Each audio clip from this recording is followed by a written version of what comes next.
Hola, muy buenas noches y bienvenidos a una nueva edición de Peloteando.com. Una edición que vamos a dedicar íntegramente a nuestro invitado de hoy. Un invitado joven en edad, pero ya veterano en su profesión. No en vano ha entrenado los 10 últimos años ininterrumpidamente en la primera división de la Liga Española de Fútbol, los 3 años en el Real Club Celta. Un hombre que ya sabe lo que es ganar títulos en España y en Europa, y que en estos momentos está de máxima actualidad por las conversaciones para renovar por el Real Club Celta. Me imagino que ya saben que me refiero a Víctor Fernández. Con un vídeo sobre sus datos les dejo y en unos breves instantes les esperamos aquí en el plató.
Víctor, bienvenido y buenas noches. Hola, buenas noches.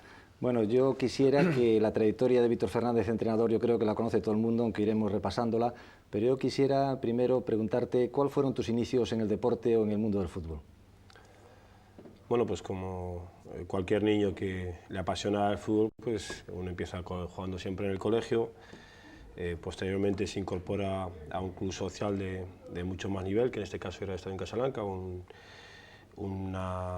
club multideportivo con diferentes especialidades. La más importante era el tenis junto con el fútbol hasta la categoría de juvenil. Ahí estuve jugando, después ya no había más categorías superiores, pasamos a un equipo de tercera división que era el Sariñena. Al mismo tiempo compartía mis labores como entrenador de niños. Tenía prácticamente, yo creo que 15 o 16 años, y al mismo tiempo que jugaba ya entrenaba a niños, lógicamente sin ningún tipo de carnet, sin ningún título que me acreditara tal condición.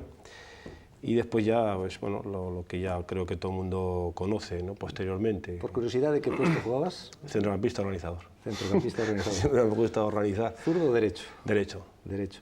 Tú empezaste ya a entrenar un poco en serio a los 22 años aproximadamente, ¿no? En el Estadio de Casablanca. Sí, bueno, yo creo que a partir de los 21 o 22 exactamente, creo que asumí la dirección del Estadio de Casablanca de Liga Nacional Juvenil, que allí en Aragón es el equipo más importante, lógicamente junto al Real Zaragoza, y a partir de ahí, digamos, que comenzó un poco mi trayectoria en serio dentro del mundo del fútbol. Por lo menos esa trayectoria en el Estadio en Casablanca es lo que posibilitó que el Real Zaragoza se fijara en mí y que me llamara para ocupar el cargo de segundo entrenador ya en la época de Antís. Creo que en esos momentos tenía unos 26 años, para fechas en humano, pero creo que tenía 26 años o 25. Tú fuiste siempre un estudiante precoz de entrenador, ¿no? Sacaste el número 1 en la Escuela de Entrenadores de Aragón y enseguida pues, te incorporaste ya al Zaragoza como segundo de Antís, como dices. Y estuviste 2 años de segundo con un breve paso por el Deportivo Aragón, ¿no? Así es. Estuve las 2 primeras temporadas, estuve como segundo entrenador, bajo la dirección y el mando de Radomir Antís, y luego la tercera temporada era el responsable del equipo filial, que en aquel momento se encontraba en la segunda división B, pero fue una temporada incompleta porque cuando faltaban aproximadamente 3 meses, pues Hildo Mairo, que era en aquellos momentos el entrenador del Real Zaragoza, pues presentó la dimisión, lógicamente por motivos deportivos. El equipo no estaba bien y estaba abocado un poco al descenso, y entonces cuando la directiva, cuyo presidente era José Ángel Zalba, pues trasladó la responsabilidad hacia mí. Víctor Antich es un hombre, yo creo que controvertido, es un hombre que ahora, por ejemplo, tiene una cierta polémica en Oviedo. Se habla ahora incluso de que la salida de casi todos los equipos donde ha estado no ha sido una salida airosa. ¿Qué recuerdos tienes tú de tu relación con Antich en Zaragoza hace ya tantos años, que yo creo que era su primera etapa como entrenador en España? Bueno, hubo de todo. Hubo momentos muy buenos y momentos más difíciles que uno empieza a entender perfectamente cómo es el mundo profesional. En la primera temporada fue un momento francamente muy bueno para mí como persona, como profesional, porque fue la oportunidad de poder entrar en lo que era un vestuario profesional con una persona que, digamos, era novata también, lo que era la dirección de un equipo profesional. Participé mucho en aquella temporada y aprendí muchísimo, porque ahí Antich me dio, digamos, bastante campo de acción. Pues hablaba del equipo rival, tenía una intervención decisiva en lo que era la preparación física del equipo, porque no vino con preparador físico. En aquel momento no teníamos ni preparador físico ni nada, ¿no? Era un poco el primer entrenador, el segundo entrenador y el entrenador de porteros, Manolo Nieves. Y fue una época francamente buena. Además, se alcanzó, no sé si aquel año alcanzamos la UEFA, ahora mismo no recuerdo, pero bueno, fue una temporada bastante buena en cuanto a aprendizaje.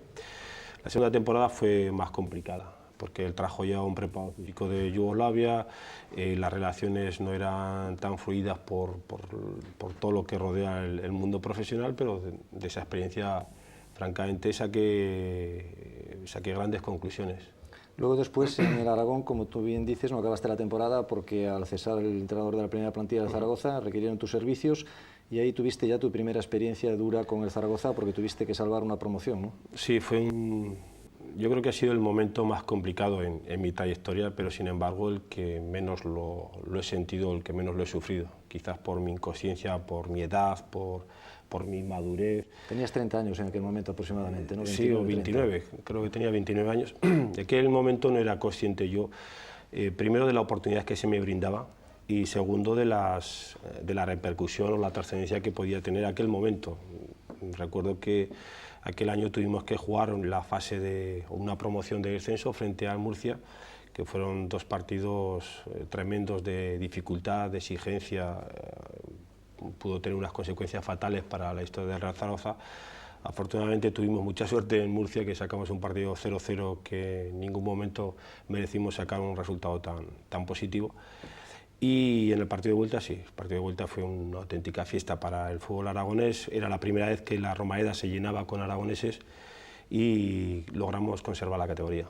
Un inciso en tu etapa como entrenador en el Zaragoza. Vas a perdonar la voz porque llevo un gripazo. Un inciso que quería saber, tú en la etapa de jugador, cuando te iniciabas y eso, ¿tenías algunos ídolos en el Real Zaragoza o en algún equipo como jugador? Hombre, sí, hombre, lógicamente como jugador yo era de los que, como niño que iba al campo, antes de todo esto que estamos contando, lógicamente, pues yo era de los que primero iba a la Romareda cuando se abrían las puertas del campo, y tengo una época aquella maravillosa como niño, y era que los primeros que nos colocábamos en las filas del famoso gol infantil detrás de una portería, pues la época aquella de los zaragozanos, Arrúa, y Diarte. Sí, Arrúa, Diarte, Castañi, etcétera, bueno, pues establecieron un poco la moda de, sobre todo Arrúa, de ir a celebrar los goles donde estábamos nosotros, y se tiraba encima de nosotros.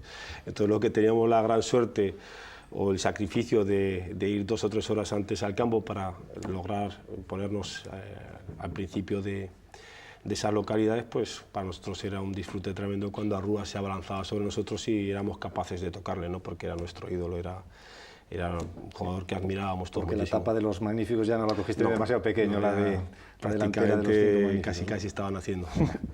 Siguiendo con tu etapa en el Zaragoza, al año siguiente ya de salvar la promoción, clasificas al equipo en sexta posición y ya al año siguiente ya haces una buena clasificación en Liga, pero sobre todo ya haces la primera final de Copa, me parece, contra el Real Madrid, ¿no?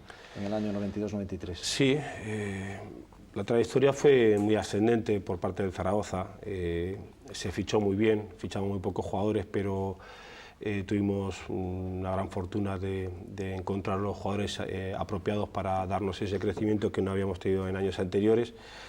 Y una de las culminaciones en ese inicio de esa etapa que estamos hablando, pues fue la final de la Copa del Rey, que jugamos frente al Real Madrid. También una final que no viví, o con ese sufrimiento que conlleva todas las finales. Quizás también por mi inconsciencia, era la primera final, no le di una gran importancia. La verdad es que el antes a ese partido prácticamente no estaba excesivamente sereno y tranquilo, y luego te das cuenta que es terrible jugar una final y perderla. Entonces es cuando me di cuenta que las finales están solamente para ganarlas, y si no las ganas es mejor no jugarlas. Soy de los que Esa piensan. experiencia te sirvió para la del año siguiente, ¿no? Desgraciadamente Sí, para el Celta. Cambió muchísimo. Ya solamente la preparación del partido fue un tiempo de máxima tensión, de máxima responsabilidad, las 24 horas pensando única y exclusivamente en el partido. La presión de la competición a veces te traumatiza, y aquella final sí que realmente sentí lo que era jugar una final con presión.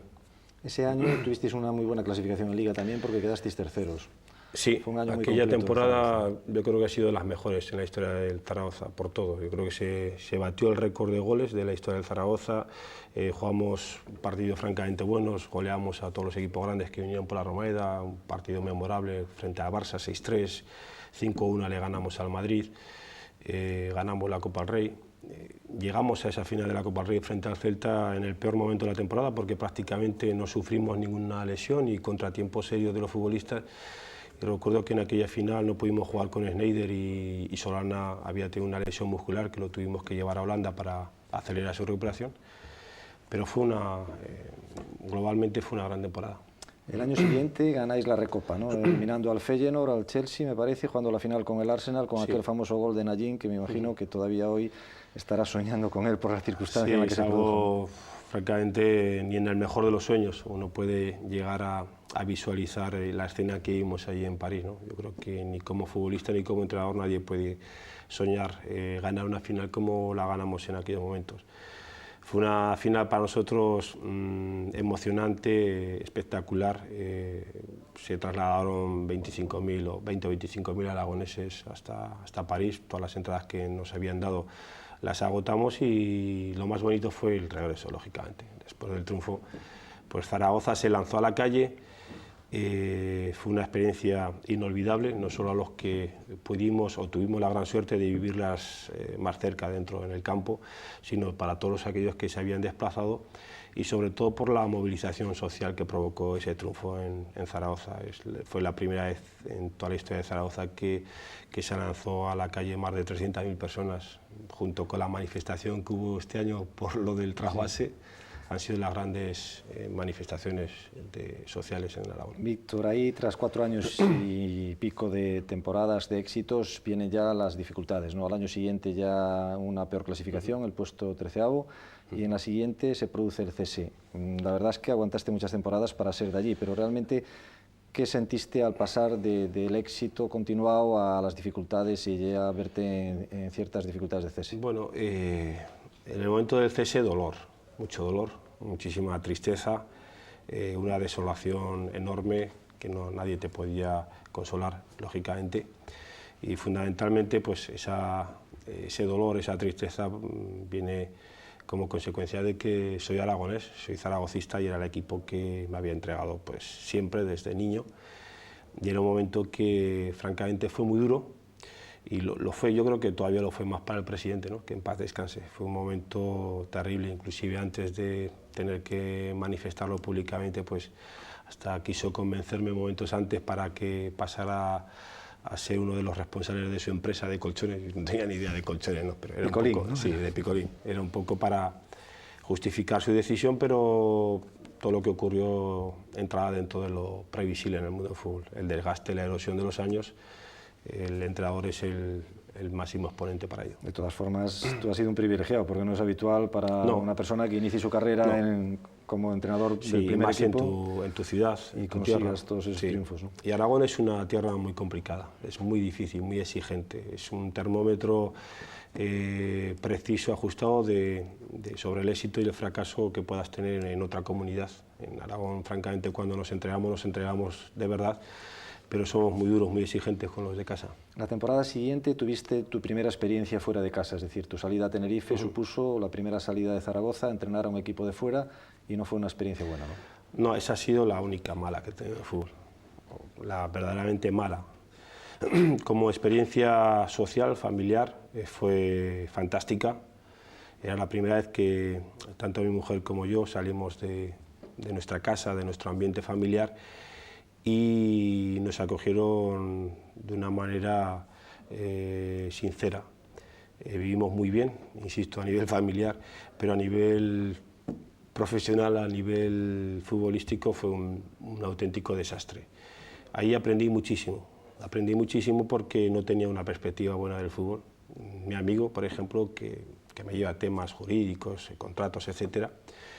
Recuerdo perfectamente que cuando firmé el contrato me dijo que él no estaba contento con lo que habíamos hecho, que él no me podía quitar la idea porque me podía la ilusión, salía por primera vez de Zaragoza.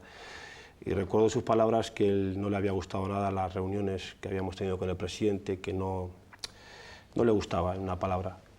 No le di absolutamente ninguna importancia, ¿no? Digo, lo importante es que trabaje, que gane partidos, y lo demás era secundario.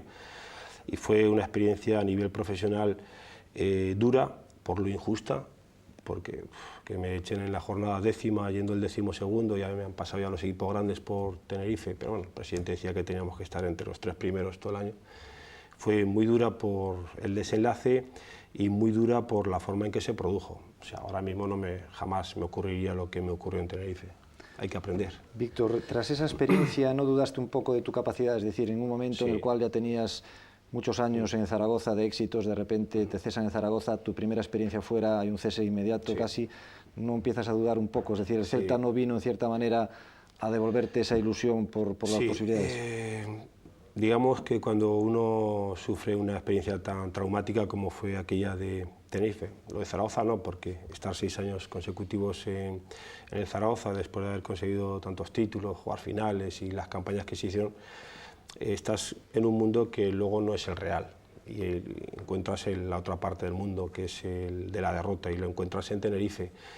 Entonces el problema es que internamente te asaltan grandes dudas. Dices, bueno, igual el método de trabajo que yo estoy defendiendo no es el correcto, no es el adecuado, porque he ido mal. Quizás la idea futbolística que yo defiendo no es la mejor idea futbolística, me ha ido muy bien, he ganado, pero he perdido, igual tengo que cambiar mi idea. Cuáles son los errores que he cometido para haber llegado a esta situación. Uno se replantea muchísimas cosas, duda de todo, y entonces aquella experiencia me dejó, insisto, grandes enseñanzas que traté de llevarlas posteriormente en la negociación que tuve con el Celta. ¿Tú tuviste clara tu venida a Vigo? Sí, recuerdo perfectamente que me llamó el vicepresidente del Celta en aquel momento, Francisco Hernández, y me comentó que tenían interés el presidente y ellos y la Junta en ficharme, y que por tanto querían tener una conversación conmigo. Entonces yo puse la condición que el que tenía que estar presente era el presidente, y que lo tenía que ir a la cara y que me mirara él a mí. Porque a lo mejor con 20 minutos de conversación ya era más que suficiente para que yo me diera cuenta que el Celta no iba a ser mi equipo, que ese no era el proyecto en el que yo me pudiera sentir feliz, o que yo no tenía el perfil que el presidente del Celta de Vigo estaba buscando en aquel momento. Eso se descubre rápidamente en la primera reunión, si hay química, si hay feeling, ese contacto inmediato. Y aquel día lo encontré, pero lo busqué porque había tenido una experiencia muy mala en Tenerife. ¿Qué te hizo aprender para la segunda vez? La verdad es que sí. Hemos dejado atrás una parte, yo creo que importante en tu vida, simultánea a la del fútbol, que es la parte universitaria, porque tú realmente te formaste también en la universidad. ¿Estudiaste filosofía? Sí, Estudié Filosofía y Letras, nunca llegué a ejercer. Sí que trabajé como maestro en escuela, pero no trabajé en la mía, en mi licenciatura. Y también trabajé en actividades físicas para adultos del Ayuntamiento de Zaragoza, pero lo que es la docencia así de una manera oficial no lo traje. ¿Estás contento de haber acabado tus estudios universitarios y de haber combinado con Sí, estoy muy contento. Y estoy muy contento y es una cosa que agradezco mucho a mi familia. Es decir, yo pertenezco a una familia pues así muy humilde, con muy pocas posibilidades económicas. Pertenezco a un barrio muy marginal, muy conflictivo de Zaragoza, de mucha delincuencia. Y la vida, pues soy un hombre de suerte. Ya sé que dices que soy un hombre de suerte, y es verdad, soy un hombre de suerte. Y afortunadamente estoy muy importante en la vida para todos. Sí, es lo más importante. Yo creo mucho en la buena suerte. Yo soy un hombre de buena suerte. Y fundamentalmente en eso, en lo del fútbol, bueno, hoy ganaré, mañana perderé y eso da lo mismo. Pero fundamentalmente en la vida sí. En la vida he tenido muchísima suerte porque, gracias a Dios, me he logrado desviar de un mundo que podía ser conflictivo para mí, por mis orígenes. Nunca renunciaré a ello, evidentemente. Y entonces el que mi familia me diera una carrera universitaria, que luego yo fichara ese club que tú muy bien conoces, como es Estadio en Casablanca, un club social donde la educación, el respeto a la vida, a la libertad, etcétera, es primordial, pues eso es lo que me llevó pues, a tener mi familia y a estar muy contento y muy feliz. Si luego profesionalmente te va bien, pues ya, súper. Indudablemente también te ha dado el don del verbo fácil que te ha servido muchísimo, sobre todo con los medios de comunicación, indudablemente, y para tu imagen. Sí. Es probable, ¿no? Pero en definitiva yo creo que es un poco también... Tú percibes que siempre has tenido un muy buen feeling con los medios de comunicación. Es decir, yo recuerdo ya en tu primera etapa en Zaragoza, en las emisoras de radio siempre se decía Víctor Fernández, da gusto ver al equipo de Víctor Fernández. Te voy a decir que yo desde el principio, como no he sido nadie, ni lo soy uno más. En la calle soy Víctor Fernández, en el mundo profesional pues puedo ser el entrenador del Celta. Sin embargo, desde el primer momento, cuando me dieron a mí un equipo profesional, yo tuve un enfrentamiento muy fuerte con un periodista de Zaragoza, que decían que era el hombre más influyente de Zaragoza. Y fundamentalmente traté de defender mi independencia, que eso es algo que no tiene precio. Entonces, si yo no he sido un futbolista de élite, si yo era un niño que con 27 años me habían dado la responsabilidad de llevar a un equipo como el Zaragoza, te dan esa oportunidad, tienes que triunfar o fracasar con tus ideas. No iba a fracasar ni triunfar con las ideas de ese periodista o de cualquier otro periodista. En aquel momento fuese como pudo ser otro. Entonces eso lo tenía muy claro en cuanto al trato con los medios de comunicación. O sea, para mí el respeto es fundamental. Yo respeto a los que me apoyan como respeto a los que me critican. Y entonces, bueno, uno a veces está dentro de esa guerra mediática que existe y es real, pero trata de, con independencia y actuando de la forma más correcta, pues actuar como creo que uno debe actuar. Te iba luego a tachar un poco de arrogante, pero me parece que estás desarmando ya con anterioridad. No, porque a lo mejor no me conoces. No, era simplemente por alguna frase que has dicho, pero no era por el hecho de que seas arrogante, sino alguna frase que a lo mejor la juzgamos como arrogante. Víctor, tu llegada a Vigo significa el aceptar la responsabilidad de dirigir a un equipo que acaba de tener una buena clasificación con Javi Ureta, que está metido en la UEFA, que tiene un equipo bien asentado y que realmente se espera mucho de él. ¿Tú este reto lo aceptaste y cómo encontraste el equipo cuando llegaste? Bueno, a lo mejor tampoco cuando llegué no supe medir perfectamente cuál era la dimensión que iba a tener mi fichaje para el Celta, ¿no? Por los antecedentes que existían. O sea, Javo había hecho la mejor campaña hasta el momento en la historia del Celta, o una de las mejores, clasificándolo por segunda vez en Europa, con un muy buen fútbol, un equipo organizado, muy bien tratado. Y entonces, bueno, uno llega ahí porque a lo mejor tampoco había muchas más alternativas en las que elegir. No va a ser un falso y un hipócrita decir, bueno, yo llegué aquí porque ya lo veía. Entonces, yo entendía que era un equipo que sí, que encajaba perfectamente en mis planteamientos y fundamentalmente conocía a los que iban a ser mis jefes. Entonces, me di cuenta que me fichaban por convicción. Aparte de la necesidad que un equipo tiene siempre de tener un entrenador, me ficharon por convicción. Y ahí lo pude vivir perfectamente desde el primer día que me reuní con ellos. Entonces, en el análisis del equipo al decir que era un equipo que encajaba conmigo, quiere decir que había un buen trato a la pelota, que era un equipo bastante atrevido, ofensivo, etcétera. Y le comenté al presidente que era muy importante pues, incorporar 3 jugadores, lógicamente que no había que vender. Eso decimos siempre todos los entrenadores por nuestro propio ego. Y que había que pasar, el primer fichaje que había que hacer a un mediocampista, o sea, un central y un delantero centro, ¿no? Que era lo que creía yo que en ese momento estaba más débil. El presidente me dijo que sí, que haría un esfuerzo, etcétera, etcétera, y que no iba a vender.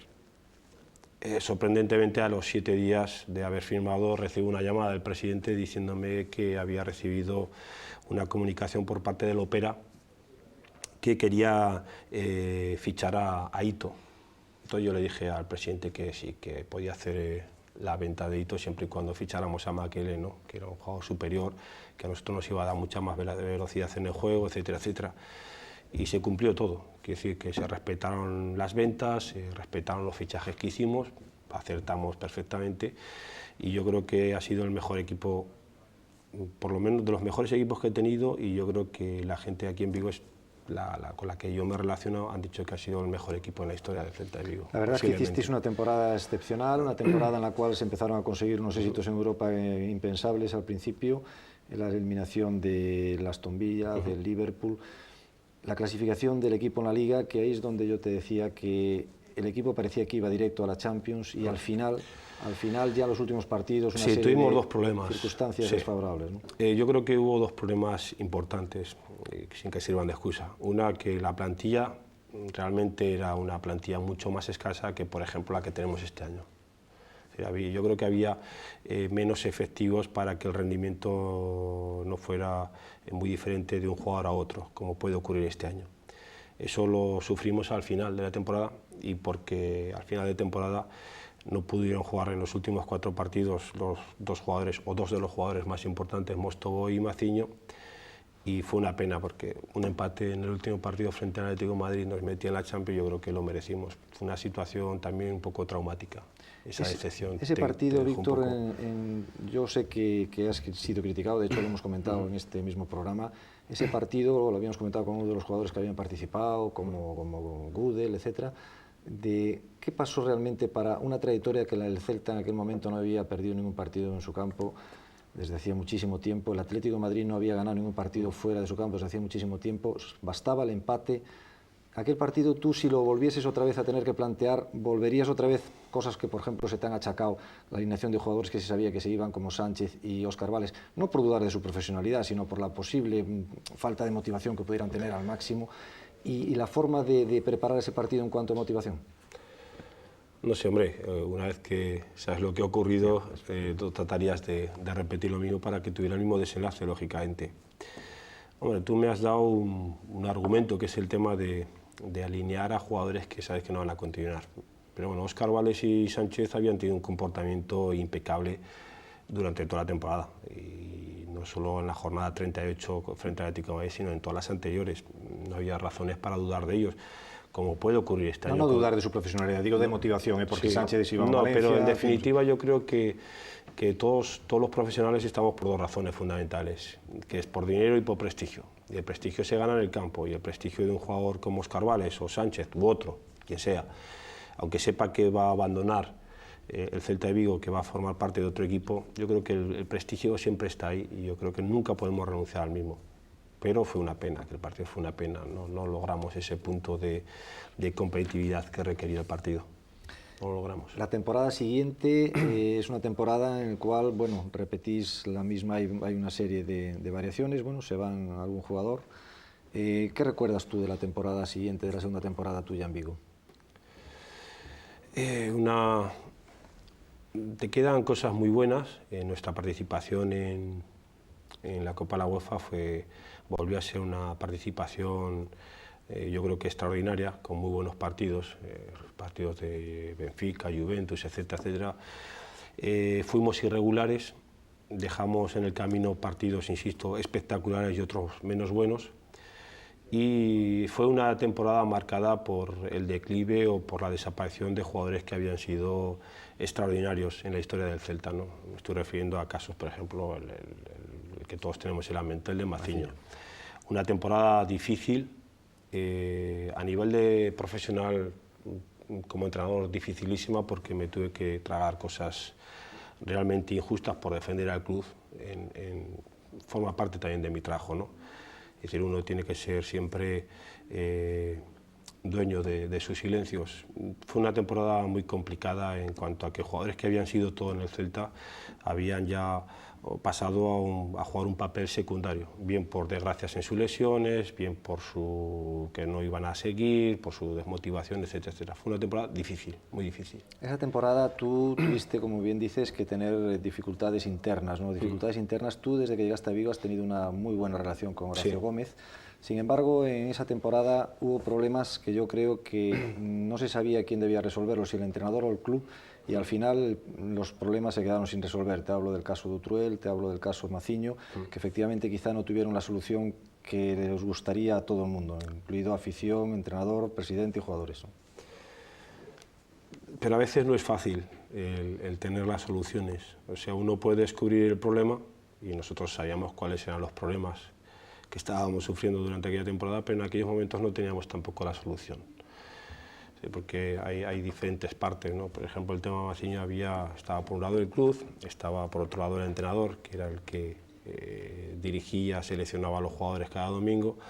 Por otro lado estaban las contradicciones del cuerpo médico, o sea, los médicos de fuera decían una cosa y el cuerpo médico del Celta defendía otra postura, que al final fue la auténtica. Y luego estaba la postura del futbolista, que es difícil de asumir esa situación, ¿no? Entonces fue problemas que eran de muy difícil solución, y las soluciones tenían que ser tajantes, traumáticas para todos.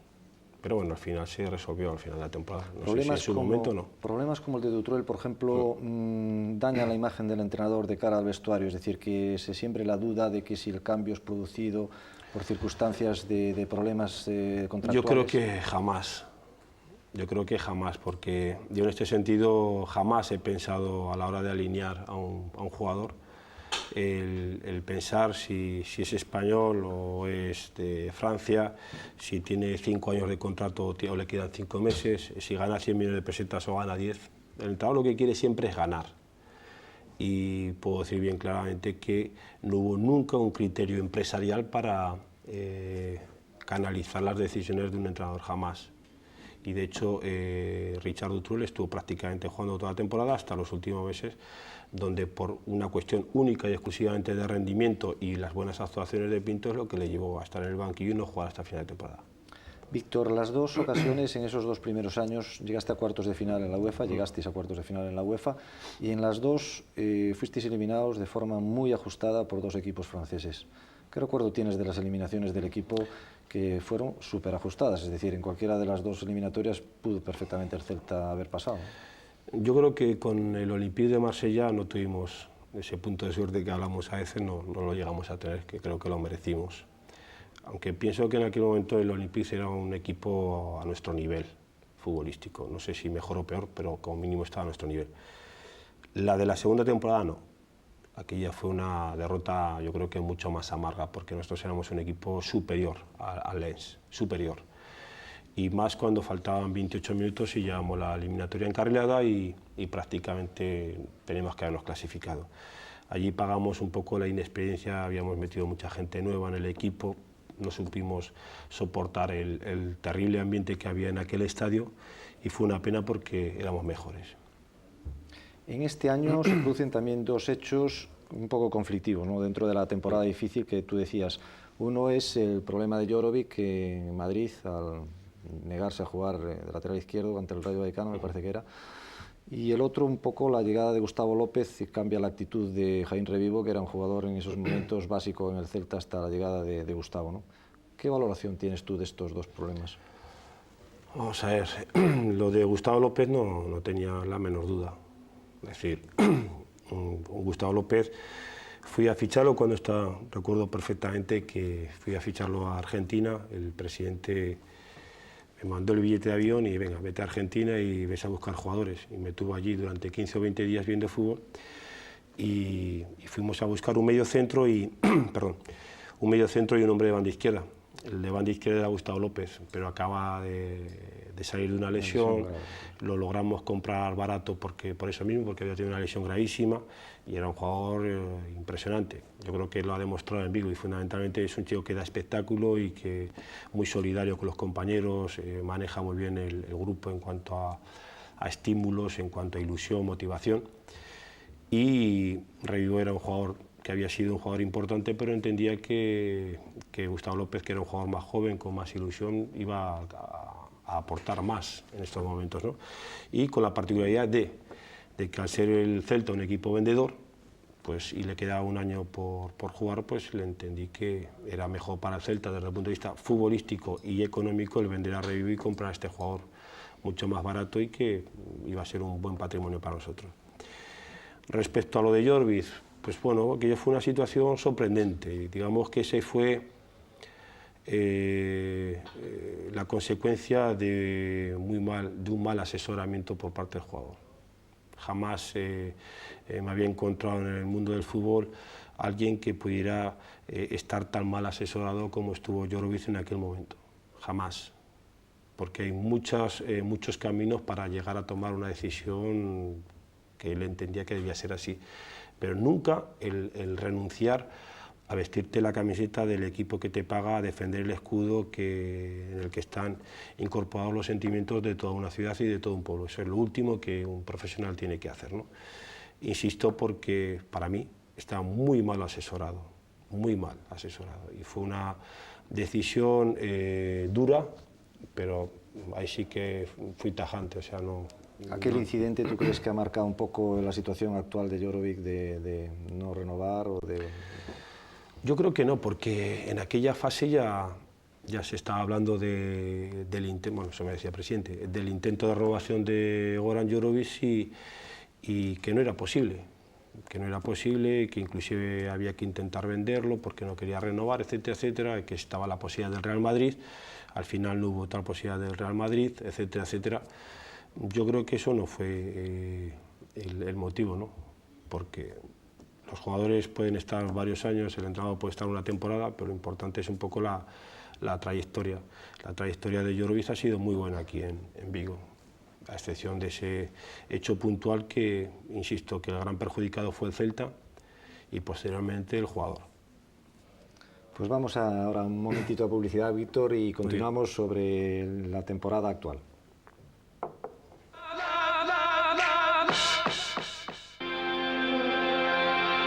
El milagro de las comunicaciones se pone de manifiesto a diario, pero lo que no es tan frecuente es el milagro de los precios. Algunos ciertamente están por las nubes. Por precio, por servicio, recurra a profesionales. Venga a Redcon Electromóvil y todo le irá divinamente.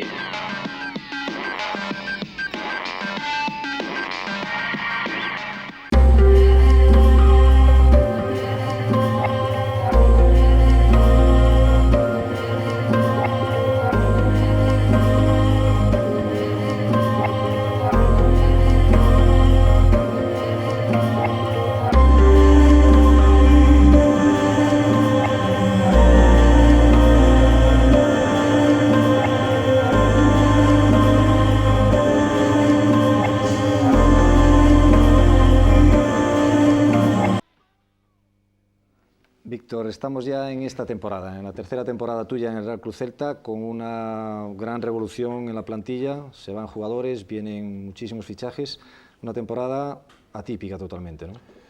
Sí, atípica ya desde el inicio, desde el punto de vista de la construcción del equipo con múltiples cambios, atípica por el propio desarrollo de la misma, sí, muy regular, con malos resultados al principio, después hemos logrado reconducir la situación, una temporada pues muy extraña. Una temporada quizá que tenga su origen en las dificultades de la renovación de Víctor Fernández el año pasado, que quizá la planificación no fue la adecuada o no se pudo hacer con la prontitud necesaria para armar el equipo. Yo creo que esa no es la razón, pienso, ¿no? Honestamente. Es decir, cuando estábamos hablando de mi renovación, Había puntos que eran francamente conflictivos y sumamente delicados. Es decir, cuando uno tiene la idea, la certeza de que tiene que sufrir la plantilla grandes cambios, que la plantilla tiene que cambiar radicalmente la dirección que había tenido la temporada anterior, primero por necesidad propia del club, tenía que recoger dinero para volver a gastar y aumentar el patrimonio y el número de jugadores. Entonces yo creo que en ese sentido todos teníamos que estar convencidos de lo que hacíamos. Yo lo estaba, pero era más importante que lo estuviera el presidente y mi jefe, para que luego si ocurría alguna cosa extraña, como ha podido ocurrir, pues que a nadie le sorprendiera. Luego tuvimos una cierta tardanza y una cierta dificultad para conseguir los fichajes. La propia competición, el hecho de jugar en la Intertoto, no ayudó o no facilitó el que el equipo se compenetrara antes, porque hubo jugadores que no pudieron jugar en la Intertoto, caso de Bander, caso de Cataña y otros, y otros que estaban, sí que tenían que jugar, y al principio tuvimos que jugar con jugadores del filial, etc. Fue una pretemporada complicada, difícil para ensamblar el equipo. Tuvimos un comienzo engañoso, ganamos 3 partidos, pero yo creo que de una forma un poco engañosa. Eso hizo que se levantaran unas expectativas, yo creo que exageradas y falsas, y luego tuvimos un bache de 2 meses y medio francamente complicado, que tuvimos que pagar todo lo anterior. Y luego ya el equipo se asentó verdaderamente en la línea o en el nivel que creo que debíamos dar. Tú, si tuvieses que volver atrás y estar al principio de la temporada, ¿crees que el equipo, que realmente es una plantilla muy amplia, como tú dijiste antes, y más completa quizá que la que tuviste el primer año, pero ¿crees que no le falta algún puesto determinado por cubrir? Siempre. Yo creo que nunca los equipos uno tiene la satisfacción plena y convencimiento pleno de que el equipo ya no puede ser mejorado. Todo es mejorable en la vida, evidentemente el Celta también, pero muchas veces depende de muchos factores. Si tú puedes fichar a un buen jugador y estar convencido de que es el jugador idóneo para el Celta, que va a encajar perfectamente en lo que luego le vas a pedir, en tu esquema, en tu forma de entender el fútbol, etc.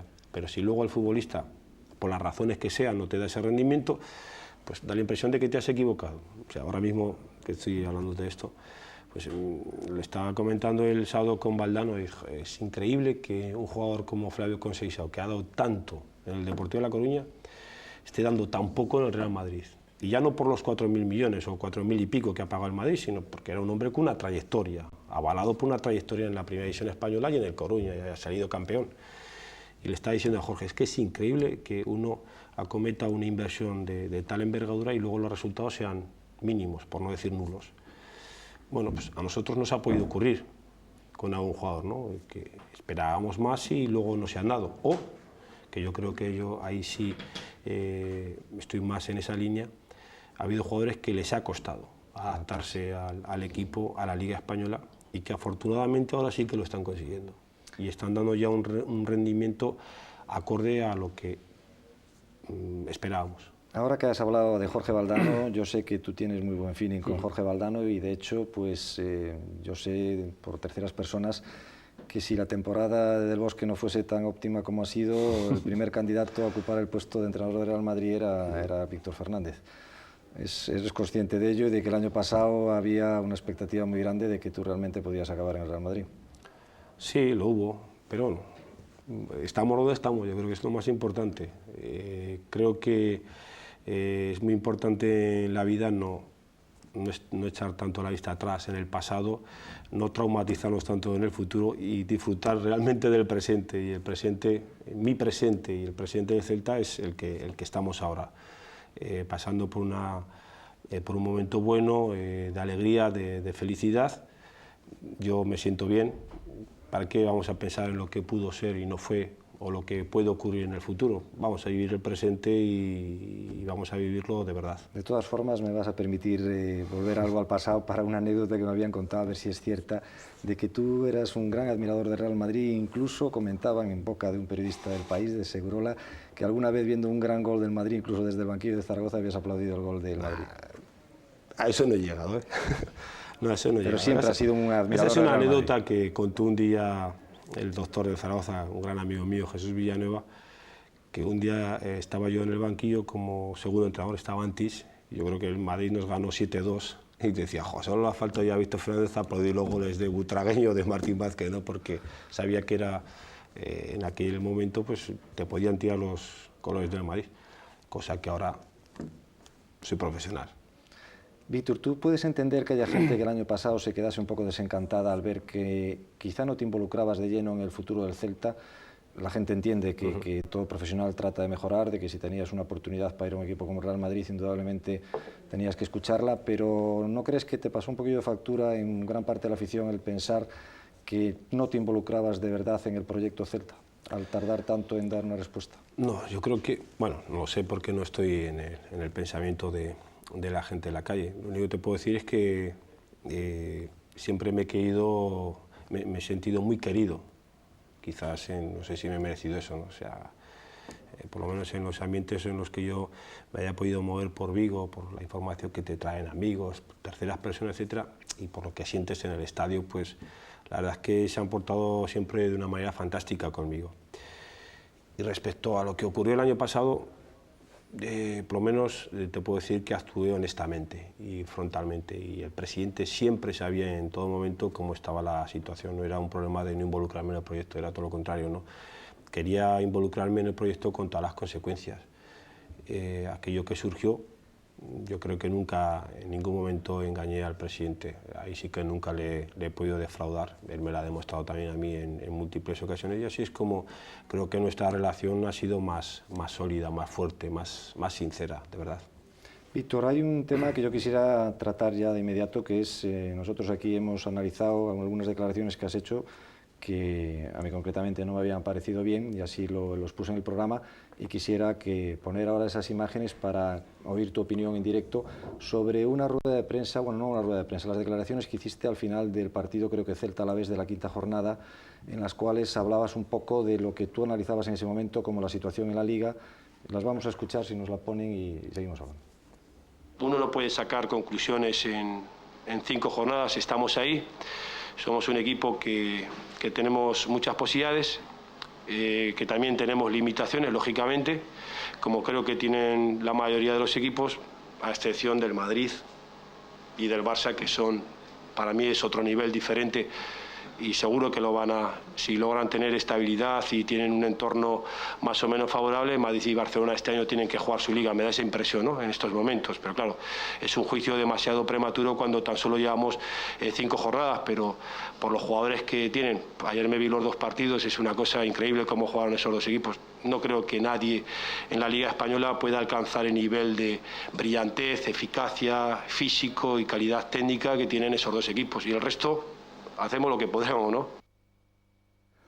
Víctor, esas imágenes fueron grabadas, como digo, en el posterior al partido con el Alavés. El Celta, si ganaba ese partido que empató, se ponía líder, estaba igualado a puntos con el Real Madrid y llevaba ventaja sobre el Barcelona. ¿Tú no crees que esas declaraciones, vistas desde el punto de vista de la plantilla, pudieron suponer realmente una falta de confianza en las posibilidades futuras de un equipo como el Real Cruz Celta? Bueno, ahora ha pasado mucho tiempo, ¿no?, y tendría que trasladar aquel momento para darte una opinión mucho más ajustada. La verdad es que no recuerdo por qué hice esas declaraciones, ni tampoco recuerdo en qué momento anímico me podía sentir por aquel entonces, ¿no?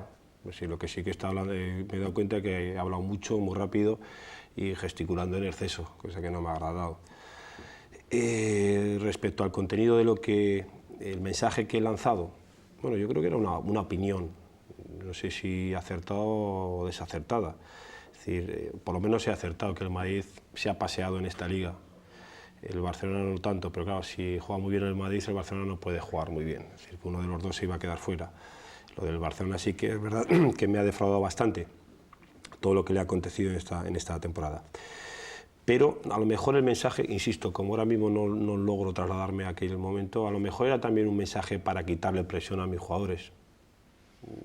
No me estoy defendiendo. No, si yo acepto, quería saber tu opinión en directo. Puede ser que en aquel... Yo creo que primero nunca era para desmerecer a mis futbolistas, todo lo contrario. Lo que sí yo que entiendo es que los jugadores del Madrid están a un nivel, los jugadores del Celta están a otro nivel, que en 38 jornadas es muy difícil quitarle la Liga al Madrid. y yo he sido de los entrenadores que he defendido ante la Federación Española que si utilizáramos en España el sistema argentino, habría grandes sorpresas y aumentaría la emoción de la liga porque no ganarían siempre los mismos. Lo estamos demostrando, por ejemplo, nosotros en esta segunda vuelta. Si hay que jugar 40 partidos, al final el que realmente es el mejor es muy difícil que tú le arrebates ese puesto. Pero no sé por qué las hice y pudiera ser a lo mejor que era para quitar un poco presión hacia la plantilla, pero no sabría decirte cuál fue la razón. Las razones por las que el equipo tuvo un bache tan grande las has explicado en cierta manera, como la falta de adaptación, como una serie de circunstancias, como lesiones graves. Y eso sí que es real. Es decir, a mí lo que me ha sorprendido en Vigo han sido dos cosas. Y esto no es algo preparado, que yo venga a esta entrevista aquí con esto, con ganas de decirlo, porque ya lo he dicho en múltiples ocasiones y aprovecho este escenario, este marco para volver a repetirlo, y seguro que muchos de los televidentes de aquí de Televigo lo habrán escuchado en grabaciones o en resúmenes. Pero es verdad, o sea, lo que más me ha sorprendido aquí en Vigo en los momentos de gran dificultad es que ha habido muy poco análisis, ha habido muy poco análisis profesional de los que realmente tenían que analizar, y después se ha lanzado a la calle un mensaje que ha sido cruel y totalmente falso, y me explico. Ha faltado análisis. ¿Por qué digo que ha faltado análisis? Porque sin que sirva de justificación a todo, un equipo que en el arranque de competición no puede contar con jugadores como Lloris, como Sergio, como Mostovoy, no hay ningún equipo en España que no logre, que pueda soportar tantas ausencias. No hay ningún equipo. Si a eso le añadimos que cambiamos a 10 o 14 jugadores, vienen 10 o 12 jugadores, jóvenes, menos jóvenes, jugadores que no conocen la liga, había ahí un batiburrillo de jugadores diferentes. Los que nos tenían que sostener, que eran los veteranos, los jugadores importantes, están lesionados. Los que tenían que venir aquí a aprender y a aportar a medida que avanzaba la competición se encuentran en una situación muy complicada. Yo creo que faltó análisis, y se hicieron análisis, yo creo, demasiado frívolos e inconsistentes. Y este es un análisis de verdad, el que estoy diciendo, y es así. Y luego se ha demostrado, afortunadamente, con los hechos de que ha sido así. Y después, los tópicos. Aquí, en el mundo del fútbol, no en el Celta de Vigo, en todo el mundo del fútbol, en el Zaragoza, en el Madrid, en el Valencia, etc., van las cosas mal, y hay un par de iluminados que se atreven a lanzar. Es que hay mal ambiente en el vestuario. Si algo no fallaba este año en el Celta, si algo no fallaba era el vestuario. Entonces, eso fue mi gran sorpresa. Eso lo has defendido siempre. Pero es que es verdad, o sea, a mí me pueden decir, mira, te has equivocado en los fichajes, fulanito es horrible, Mostovoy, que está lesionado, ya no va a jugar en todo el año, el que es jovencito no va a aprender nunca, el entrenador no ha sabido escoger bien a los jugadores, la táctica ha sido horrible, los cambios han sido tarde y mal, etcétera, etcétera. Todo eso es debatible. Yo quisiera preguntarte pero lo dos anterior, cosas. o sea, lo que he comentado, por ejemplo, sobre el vestuario, dije, o sea, me atreví a decir en una rueda de prensa, ojalá que en mi vida, no va a entrar muchos años, pero si entrara muchos años, ojalá que mi peor vestuario fuera como el del Celta este año. Ojalá, no tendré esa suerte, seguro. Antes de que se me olvide, que quería comentarte dos cosas sobre esto que estabas hablando. A veces se habla del nivel arbitral, del nivel técnico de los jugadores. Tú has hecho una velada crítica al nivel de la prensa en general. De hecho, yo te he oído en alguna rueda de prensa en la cual achacabas una falta de análisis por parte de los medios a cuestiones tácticas que tú habías hecho y que prácticamente no se habían visto reflejadas en las crónicas de los partidos. También se ha comentado de que desde tu llegada a Vigo, que tuviste la presión de un determinado medio en base a tener una cierta preventa, y al no dar tú esa preventa y mantenerte al margen, que has tenido una persecución más o menos seguida. Eso no depende de mí. Pero esto es cierto. Yo creo que ahí están los hechos, ¿no? Pero yo seguiré siempre igual, es decir, absolutamente independiente. O sea, por ejemplo, tu medio tiene fama de ser, no digo contrario a Víctor Fernández, y crítico a Víctor Fernández. Pero bueno, crítico no es el contrario. Bien, vale, crítico, correcto. Acepto la puntualización. Bueno, no pasa nada. Es así, o sea, yo no le puedo gustar a todo el mundo. Unas veces me vas a criticar con razón y otras no la vas a tener. Evidentemente. No pasa nada. tú me has invitado aquí al programa y yo he hecho acto de presencia. Y yo te agradezco además doblemente el haber estado, porque ya traté de que estuvieses el año pasado por una serie de circunstancias. Bueno, una vez que me invitaste no pude venir al programa y desgraciadamente bueno, hasta el día de hoy no se ha vuelto a repetir esa oportunidad. Pues aquí estoy y no pasa absolutamente nada. Yo creo que las personas maduras y correctas estamos para hablar y para intercambiar información y para no coincidir. En la discrepancia está muchas veces el enriquecimiento. Lo que sí que nunca haré es someterme. Es decir, jamás. O sea, ya me puedes, voy a utilizar un término vulgar, ya me puedes poner a parir, que me da lo mismo. O sea, lo que nunca me voy a someter a tu opinión, ni me voy a someter a tu inclinación mediática, absolutamente jamás. Si de algo presume este programa, puede presumir de independencia, con lo cual respeto al máximo es la teoría que estás, ¿no?, tú defendiendo. Hacer que esto ¿qué consecuencias tiene? Bueno, pues que te puedan dar más o menos palos. ¿Y qué? Pero tú, por ejemplo, si lo importante es lo que uno piensa de en sí esta mismo. relación que estamos hablando de persecución quizá de un medio, ¿no has sentido un poco de agravio comparativo ver que ese medio trata con benevolencia lo que es la política normal directiva del club y que sin embargo va a la caza del entrenador? ¿No has visto una cierta contradicción en esta sensación? No, porque sinceramente no escucho nada. O sea, lo digo con sinceridad, no estoy despreciando absolutamente a nadie ni nada, ¿no? ¿A ti te preocupan lo que digan los medios después de los partidos? ¿No sueles estar preocupado en por esa sensación? En absoluto, no. No, porque me podría volver loco, porque uno nunca llegaría a entender lo que opina uno, lo que opina el otro. Yo creo que la diferencia del entrenador respecto a los demás, la única diferencia que tenemos, o la más importante, es que el entrenador tenemos información. El entrenador tiene información que no llega a tener el periodista, el aficionado, el directivo, el amigo. Esa información es una información privilegiada que a veces nos lleva a tomar decisiones que son incomprensibles por la otra parte, ¿no? Dice, bueno, este tipo, ¿cómo ha hecho esto? ¿Cómo hoy no ha colocado a este jugador si teóricamente tendría que haber jugado por las características del partido, por su capacidad, etcétera? Siempre hay el entrenador siempre tiene alguna razón. Yo he vivido ese ambiente y lo comprendo perfectamente. Pero eso no significa que acierte. Una pregunta que quería hacerte al hilo de esto. Tú eres una persona que has venido sin equipo aquí, es decir, el segundo entrenador es Moncho Carnero, de aquí de Vigo, el preparador físico también estaba de aquí. ¿Tú juzgas imprescindible el que los entrenadores vayan con su propio equipo, como hacen en la mayoría de los extranjeros? ¿O es un hándicap para ti el tener que readaptarte a... Es aquí importante. Veo que hay un gran feeling que tienes. Es importante el tener tu equipo. Sin embargo, cuando en Madrid nos reunimos con el presidente, recuerdo que el presidente me dijo que el cuerpo técnico quería que continuara, el que ya estaba aquí, Ramón Carnero y Eduardo Domínguez, que eran muy buenos profesionales y que eran celtistas, que eran como empleados del club.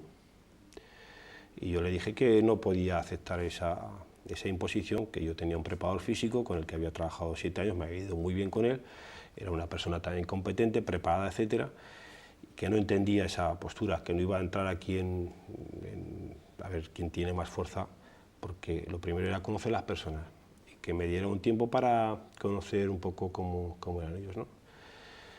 Y la impresión que me llevé el primer día fue extraordinariamente positiva.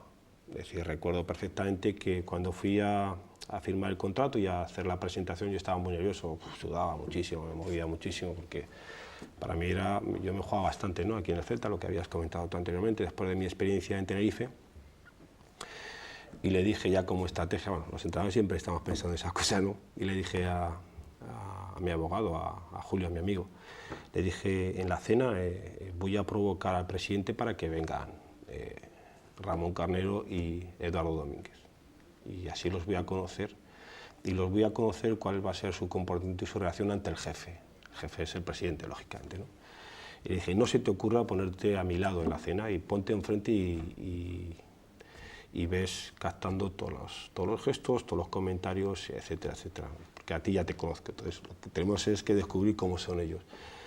Y aquella noche, aquella cena, provocamos una serie de temas, una serie de conversaciones, y cuando terminé la cena ya le dije al presidente, digo, coincido plenamente con usted, creo que son gente preparada, si no, no habría estado en el Celta, punto número 1, pero sobre todo he comprobado que es gente honesta y gente leal, y eso es básico en este mundo. Víctor, una cosa que quería que me comentases antes de ir a nuestro segundo corte publicitario es, Hay un antes y un después de la reunión de los jugadores en el vestuario, aquella famosa reunión, me parece que fue después del partido de Las Palmas. Se vio un cambio de actitud. Tú hablas de que el ambiente del vestuario era muy bueno. ¿Qué achacas esta reunión de los jugadores? Es decir, que hubo entre ellos un intercambio para mejorar el ambiente. Primero se ha utilizado esa situación de una manera, se ha manipulado. Me explico. Aquella reunión la provoqué yo. Es decir, yo primero me reúno con los jugadores, ya habíamos tenido otra serie de reuniones, hasta que veo yo que era necesario profundizar más. ¿Y cómo se profundiza más? Pues no estando presente el director técnico del grupo, el director humano, que es el entrenador.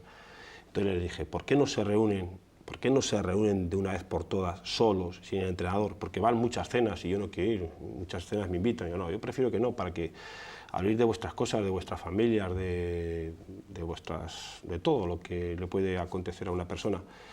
Y aquel día en el entrenamiento les dije, ¿por qué no os reunís definitivamente? Y os reunís solos y os decís las cosas en la cara y os decís las cosas de verdad, porque aquí todos estamos involucrados e implicados. Aquella reunión duró solo 10 o 15 minutos. Recuerdo que yo estaba esperando en el campo a ver si suben y no duró no sé, 15 o 20 minutos duró. Y todo coincidió a partir de esa reunión, por lo menos casualmente, que los resultados fueron mejorando a partir de aquella reunión. Y me vinieron los jugadores y los capitanes que había sido positivo, que cada uno había dado un poco su opinión sobre lo que estaba ocurriendo en el equipo, que había que empujar más, etcétera, etcétera. Fue bueno. Vamos a disfrutar de un vídeo que nos ha preparado Ángel, nuestro realizador, un vídeo sobre el partido del Real Madrid. Y vamos al segundo corte publicitario y volvemos para decirle a Víctor Fernández, según mi opinión, alguna cosa que creo que Vigo le ha aportado a Víctor Fernández.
El milagro de las comunicaciones se pone de manifiesto a diario, pero lo que no es tan frecuente es el milagro de los precios. Algunos ciertamente están por las nubes. Por precio, por servicio, recurra a profesionales. Venga a Redcon Electromóvil y todo le irá divinamente.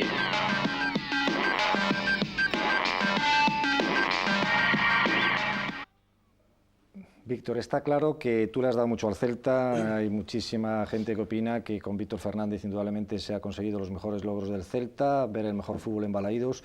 El otro día un amigo tuyo que está compañero mío de grada me decía que para ver el mejor fútbol de Europa hay que estar en Balaídos, pero yo quería expresarte una opinión personal, de que es que yo creo que Víctor Fernández ha aprendido este año en Vigo lo que es ganar partidos sufriendo y sin jugar buen fútbol, ¿no? Bueno, ha habido de todo. Es verdad, este año yo creo que han ocurrido tantas cosas y tan dispares que uno ha aprendido a vivir de manera diferente para alcanzar el triunfo. Hemos ganado muchos partidos con sufrimiento, es verdad. sin aportar ese punto de belleza como a mí me gusta.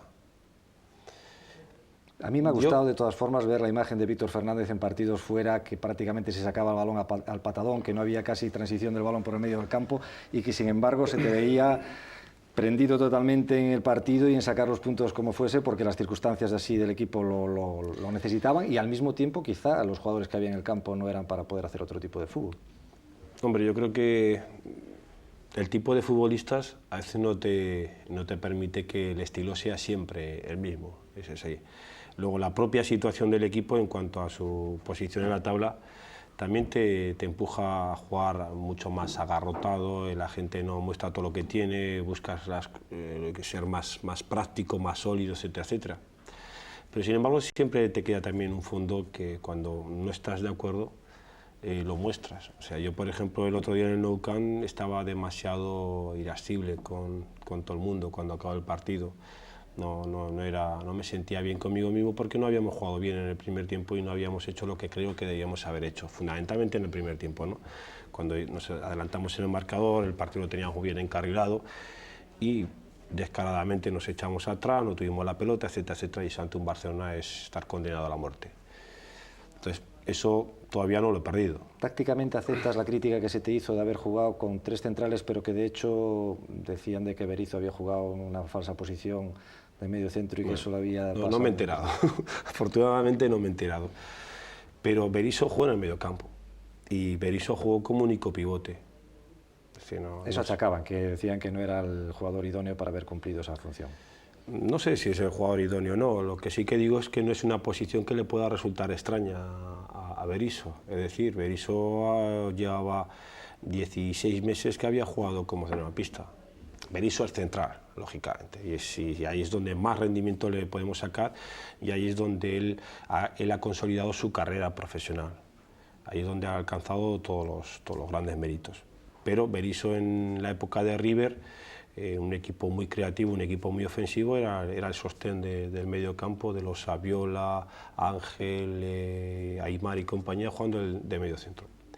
Consideré que era necesario en esa posición en Barcelona, dado que Jovallano no se había jugado, no se había entrenado y no sé qué, así Jayo no vino en toda la semana por esto, yo no sé si salió bien o mal, pero Berizzo no jugó bien, pero es que los demás tampoco jugaron bien durante el primer tiempo. ¿Sí? Algo que se me quedó antes sin preguntarte, hablando del rendimiento de Flavio Conceição, que decías tú, del rendimiento del Coruña, el rendimiento del Madrid, ¿tú no sientes una cierta frustración de no haber sacado quizá un mejor rendimiento de Celades en la trayectoria que tuvo el año pasado en el Celta? Pero yo creo que dependió de él. Es decir, yo era un entrenador que confiaba plenamente en Celades, pero muchas veces el jugador se pone y se quita él con su rendimiento, con su aporte en los entrenamientos, en los partidos. Quizás sus expectativas eran superiores a lo que está dando, y en el Madrid ahora está también dando una nota de que no es lo que se esperaba. Demasiadas expectativas, era la primera vez también que salía de Cataluña. Yo creo que todo esto estaba desubicado, estaba un poco fuera de onda en ese apartado.